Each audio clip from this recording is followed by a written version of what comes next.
Awe, 4 de febrero, está celebra Valentine's Day. Una celebración para celebrar amor y amistad de diferentes partes del mundo. El día aquí está bueno celebrar diferente depende del país.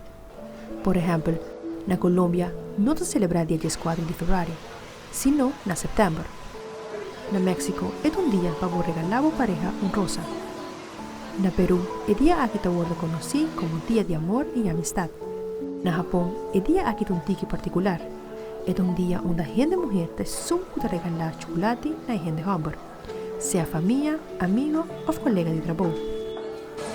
Y una luna después, la gente hombre tiene que dar a la mujer un regalo back, el 4 de marzo.